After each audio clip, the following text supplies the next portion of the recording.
It came right there's where it started kind of spin up. So just to the south of Kellogg and Andover Road, that's the area of circulation. The vast majority of these are of this very visible funnel, and I mentioned how visible it was on my drive in from the west side of Wichita.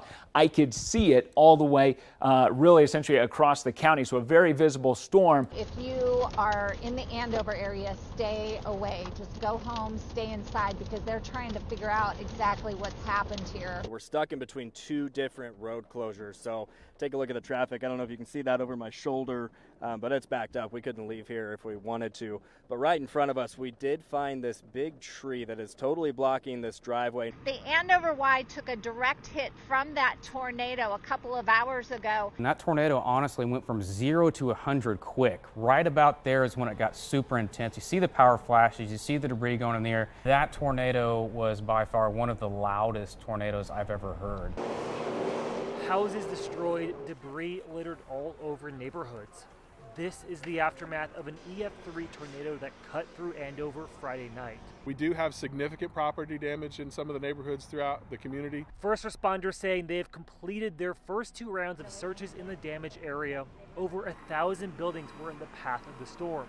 Andover Fire Chief Chad Russell warning those who are headed back to their homes to be incredibly cautious. Any structure that has damage to it, please understand that it can fall on you now. It's a different structure than it was before, so please be careful. But a light in all this darkness, an outpouring of support coming into town of people trying to help the residents of Andover.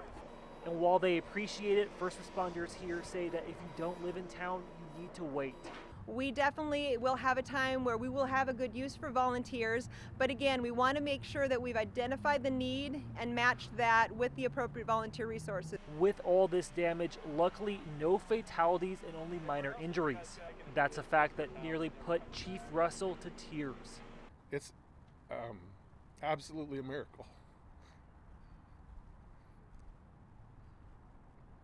I've been to a few of these, and to have the damage that we have in our community and not have deaths is just a miracle.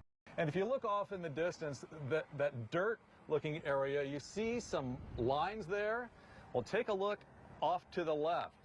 That pole is a new power pole they are now putting up, because go to the left there, our photographer Andy Duffy, those are high power lines, at least 2 of which were knocked down, perhaps 3.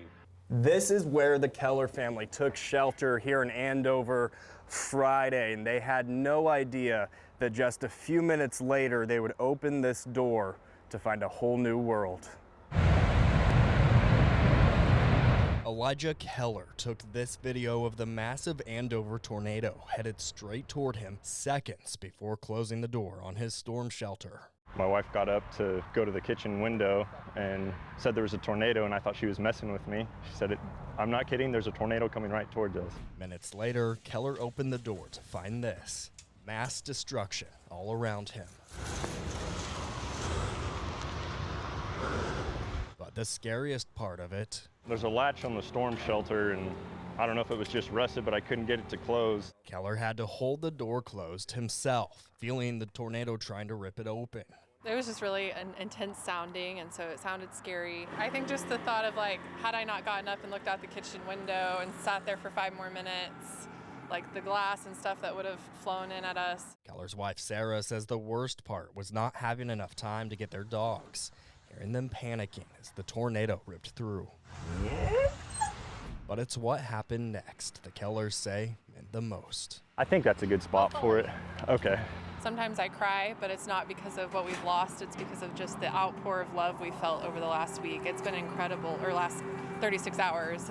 It's been incredible. While it will be a long road to recovery, the Kellers say Andover is perseverant. It will come out of this better than ever.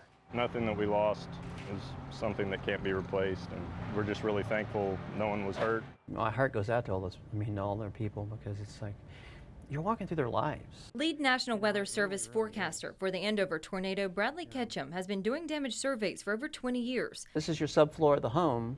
He looks at how a structure was built and how it holds up against a storm. It was down in the concrete slab, then we'd have to look at how the structure was tied to the concrete slab. Whether it was bolted, because it has to have, usually it has to have a bolt, it has to have a washer, and it has to have a nut. After surveying the damage from Friday's twister, Ketchum tweeted this, saying new construction, 2 years old, was shoddy at best. Subfloors were bolted, but walls were just nailed straight into the top of the subfloor, causing the whole house to lift off like a rocket. Windows were busted out due to the pressure that the tornado brought. Butler County Building Inspector Jay Cook says the exterior walls of a home have to be bolted down into the concrete and interior walls just need to be nailed. The codes become more strict as time goes. However, the material that's used is not necessarily as good quality-wise as it may have been 50 or 60 years ago. He says the homes he's seen destroyed by the tornado were all up to code. Tornadoes are not respecters of code. They're just going to take what they take. Ketchum says he was bothered by what he saw. It seemed like some of the older homes were a lot more solid built. And they took the time to make them more solid. In some of the newer homes, they didn't fare quite as well.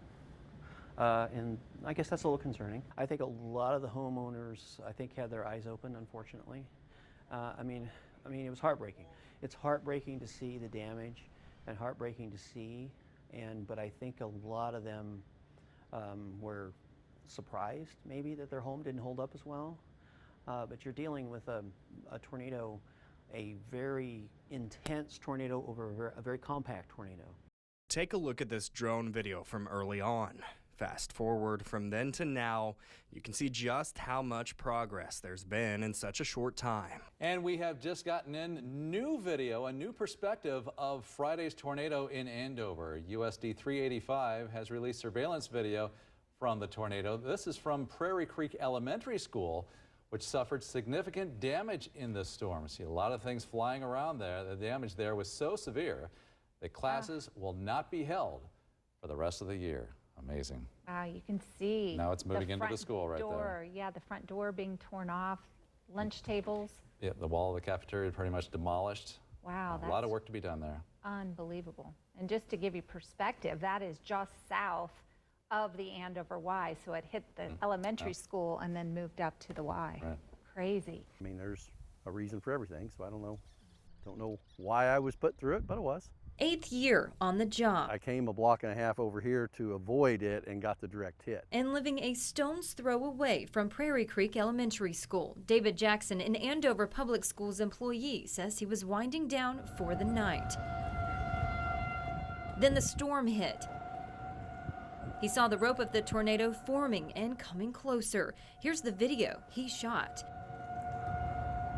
He got in his car and drove to the school. I think when the debris started hitting me over there that I felt like this is going to end badly. After all, he knew it had a shelter for something just like this. It felt like a freight train ramming into the top corner of the gym on the other side, and everything moved. It rumbled. It felt like you were in an earthquake.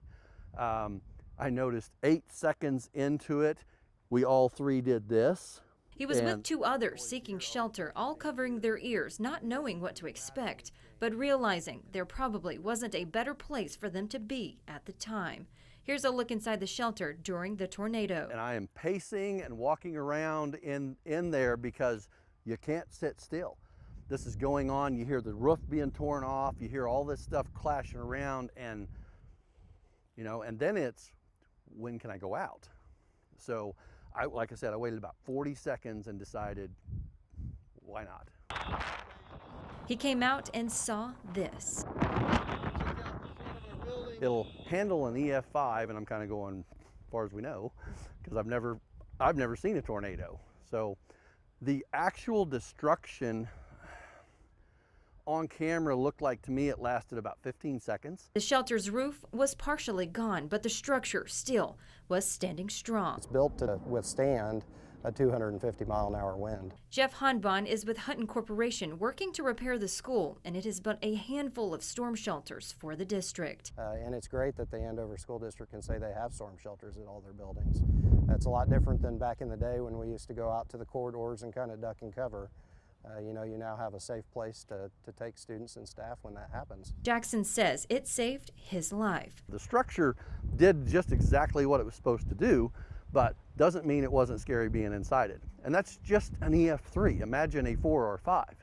The lights went out, and 2 seconds later, my house had flipped and spun and was totally demolished. James Moore is still in shock after living his worst nightmare Friday, thinking he lost his wife, Kathy, the love of his life, for 37 years. When you're in a house full of heavy objects and you're tumbling with them, it's kind of hard to tell what hit you. He lived in one of the first houses hit by the tornado.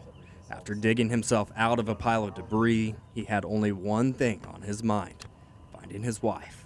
I mean, I started looking around and calling my wife's name, and I kept calling it. But for a moment, time stood still. She wasn't responding. Finally, I was screaming it, and then I heard her crying. Crying in pain, but alive. He found her trapped under a pile of rubble and a giant piece of the roof that fell on her. That's when he says a miracle happened. And I started just lifting it off of her. Normally I don't have the muscles for that stuff. James is disabled and says there's no way he should have had the strength to get her out. But once she was in his arms, nothing else mattered. When I found her, we sat there and I hugged, and I told her I loved her, and she said she loved me. I held her till the EMS showed up. Kathy is still in the ICU with a broken back and an injury to her head, but she's going to be okay. James ended up with deep cuts on his arm and a torn ligament from lifting the roof off of her, showing us the devastating damage just days later.